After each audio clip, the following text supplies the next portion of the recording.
श्रीमद् भागवत गीता छठा अध्याय ध्यान योग।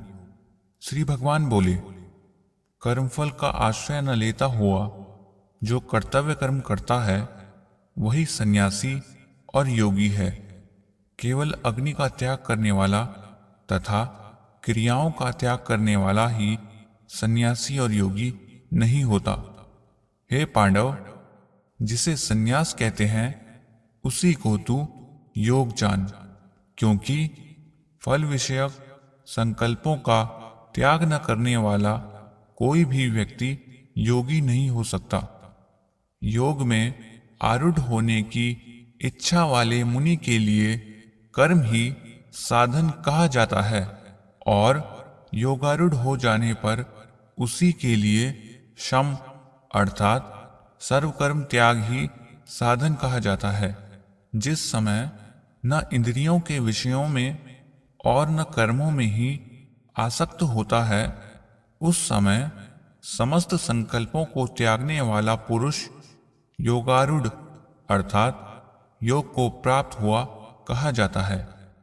अपने द्वारा अपना उद्धार करें, अपने को अधपतित ना करें, क्योंकि मनुष्य आप ही अपना मित्र है तथा आप ही अपना शत्रु है। जिस जीव के द्वारा आत्मा अर्थात शरीर मन जीत लिया गया है, उस आत्मा अर्थात उस जीव का आत्मा मित्र है, किंतु अनात्मा का अर्थात जिसके द्वारा आत्मा नहीं जीता गया, उस जीव का आत्मा ही शत्रु की भांति शत्रुता का व्यवहार करता है। आत्मजयी और प्रशांत व्यक्ति का परमात्मा शीत उष्ण सुख दुख तथा मान अपमान आदि में समाहित अर्थात आत्मभाव से विद्यमान रहता है।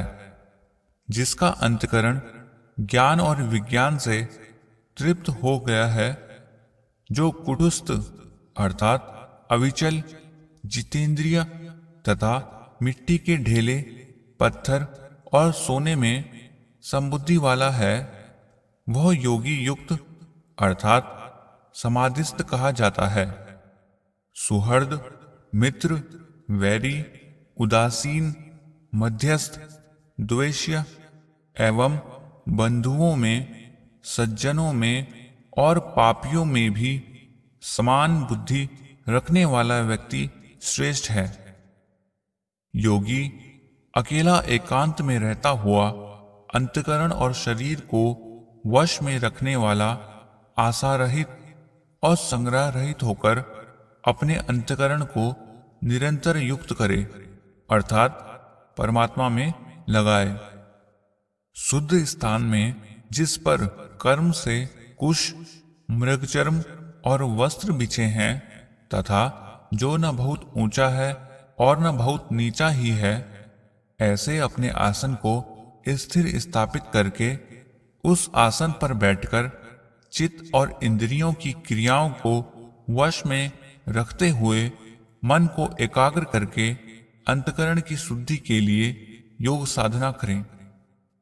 शरीर मस्तक और ग्रीवा को सम और अचल रूप से धारण करके स्थिर होकर अपनी नाक के अग्रभाग को देखता हुआ तथा अन्य दिशाओं को न देखता हुआ प्रशांत अंतकरण वाला भय रहित तथा ब्रह्मचारी के व्रत में स्थित हुआ मन को वश में करके मच्चित अर्थात मुझ में चित्त रखने वाला मतपरायण अर्थात मुझ को सर्वश्रेष्ठ मानने वाला और युक्त अर्थात समाहित होकर बैठें। जिसका मन नियत अर्थात जीता हुआ है, ऐसा योगी इस प्रकार से निरंतर आत्मा अर्थात मन को समाहित करता हुआ अर्थात परमात्मा में लगाता हुआ मुझ में स्थित रहने वाली निर्वाण परमा अर्थात मोक्ष रूप शांति को प्राप्त होता है। किंतु हे अर्जुन, बहुत अधिक खाने वाले का योग सिद्ध नहीं होता और बिल्कुल न खाने वाले का भी नहीं, ना तो बहुत अधिक सोने वाले का और न ही अधिक जागने वाले का ही योग सिद्ध होता है। दुखों को हरने वाला यह योग तो यथा योग्य आहार विहार करने वाले का, कर्मों में यथा योग्य प्रयत्न करने वाले का तथा यथा योग्य सोने और जागने वाले का ही सिद्ध होता है। विशेष रूप से वश में किया हुआ चित्त जिस समय आत्मा में ही अवस्थित हो जाता है, उस समय सभी भोगों से तृष्णा रहित हुआ पुरुष युक्त अर्थात योगनिष्ठ कहा जाता है। जैसे वायु रहित स्थान में स्थित दीपक की लौ विचलित नहीं होती, वही उपमा आत्मा के योग में अर्थात परमात्म ध्यान में लगे योगी के जीते हुए चित्त की मानी गई है। जिस अवस्था में योग के सेवन से निरुद्ध हुआ चित्त उपरति को प्राप्त हो जाता है तथा जिस अवस्था में आत्मा अर्थात शुद्ध अंतकरण के द्वारा परम आत्मा को देखता हुआ योगी आत्मा में ही अर्थात अपने आप में ही संतुष्ट हो जाता है, जिस अवस्था में योगी इंद्रियों से परे केवल सूक्ष्म बुद्धि से ही ग्रहण किया जाने योग्य जो अनंत सुख है उसे अनुभव करता है तथा जिस अवस्था में स्थित हुआ यह योगी तत्व से अर्थात स्वस्वरूप से विचलित नहीं होता, आत्म प्राप्ति रूप जिस लाभ को प्राप्त होकर योगी अन्य किसी लाभ को उससे अधिक नहीं जानता तथा आत्म प्राप्ति रूप जिस अवस्था में स्थित हुआ योगी बड़े भारी दुख से भी विचलित नहीं किया जा सकता, उस दुख संयोग वियोग को अर्थात दुखों के संयोग से रहित अवस्था को योग नाम वाला जानना चाहिए। वह योग खेद रहित चित्त से निश्चय पूर्वक करना चाहिए। संकल्प से उत्पन्न होने वाली समस्त कामनाओं को निशेष रूप से त्याग कर तथा मन के द्वारा ही इंद्रिय समूह को सब ओर से संयत करके धैर्य युक्त बुद्धि के द्वारा धीरे धीरे उपरति को प्राप्त हो तथा मन को आत्मा में सम्यक रूप से स्थित करके उसके सिवा अन्य कुछ भी चिंतन न करें। यह अस्थिर और चंचल मन जिस जिस विषय के निमित्त से बाहर विचरता है, उस विषय रूप निमित्त से उसे हटाकर आत्मा में ही वशीभूत करें, क्योंकि जिसका मन प्रशांत है, जिसका रजोगुण शांत हो गया है, जो ब्रह्म के साथ एकरूप हो गया है तथा जो पापों से रहित है, ऐसे योगी को उत्तम सुख प्राप्त होता है। इस प्रकार निरंतर अपने आप को समाहित करता हुआ निष्पाप योगी अनायास ही ब्रह्म प्राप्ति रूप अत्यंत सुख को प्राप्त होता है।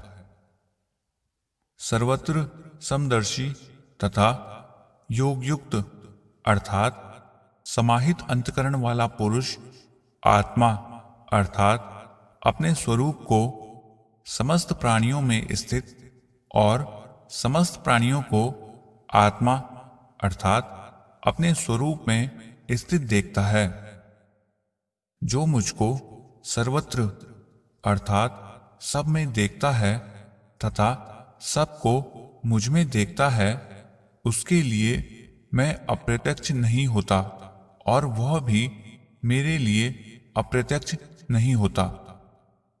एकत्व भाव में स्थित हुआ जो समस्त प्राणियों में स्थित मुझको भजता है, वह योगी सब प्रकार से बरतता हुआ भी मुझ में ही बरतता है। हे अर्जुन, जो अपने ही सदर्श सर्वत्र अर्थात सब प्राणियों में सुख और दुख को सम देखता है, वह योगी परम श्रेष्ठ माना गया है। अर्जुन बोला, हे मधुसूदन, तुमने यह जो समत्वरूप योग कहा है, मन की चंचलता के कारण मुझे इसकी स्थिर स्थिति नहीं दिखती है, क्योंकि हे कृष्ण, यह मन बड़ा ही चंचल, प्रमथनशील अर्थात देह और इंद्रियों को शुद्ध करने वाला, बलवान और दृढ़ है। उसको वश में करना मैं वायु को रोकने की भांति अत्यंत कठिन मानता हूं। श्री भगवान बोले, हे महाबाहो, यह निसंदेह है कि मन चंचल है और कठिनाइयों से वशीभूत होने वाला है, परंतु हे कौन्तेय, अभ्यास और वैराग्य के द्वारा यह वशीभूत होता है। जिसका मन वश में किया हुआ नहीं है, ऐसे व्यक्ति द्वारा योग प्राप्त किया जाना कठिन है, किंतु जिसका मन वश में किया हुआ है और जो प्रयत्नशील है, ऐसे व्यक्ति द्वारा योग्य उपायों से यह योग प्राप्त किया जा सकता है, ऐसा मेरा मत है। अर्जुन बोला, हे कृष्ण, जो योग में श्रद्धा से युक्त है किंतु यत्नशील नहीं है, और इस कारण जिसका मन योग से विचलित हो गया है, ऐसा व्यक्ति योग की पूर्ण सिद्धि को न पाकर किस गति को प्राप्त होता है? हे महाबाहो, वह ब्रह्म प्राप्ति के मार्ग में मोहित और आशयहीन व्यक्ति कर्म मार्ग और ज्ञान मार्ग दोनों ओर से भ्रष्ट होकर छिन्न भिन्न हुए बादल की तरह नष्ट तो नहीं हो जाता।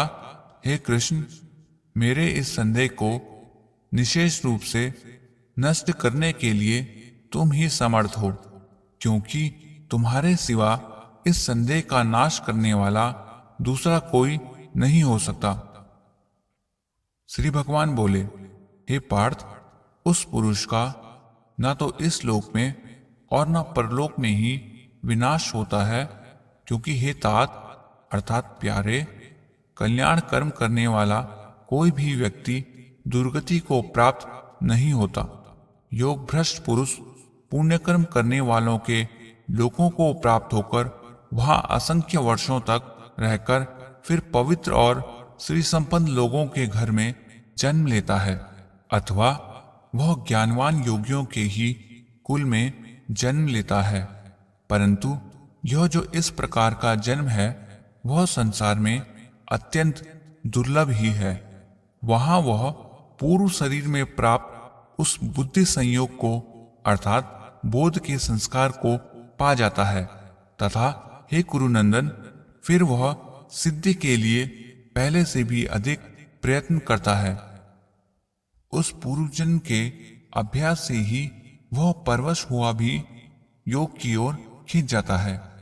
योग को जानने की इच्छा वाला पुरुष भी शब्द ब्रह्म का अर्थात वेद में कहे हुए कर्मफल का अतिक्रमण कर जाता है, किंतु प्रयत्न पूर्वक अभ्यास करने वाला योगी तो पाप रहित होकर तथा अनेक जन्मों के संस्कारों से सिद्ध होकर फिर परम गति को प्राप्त हो जाता है।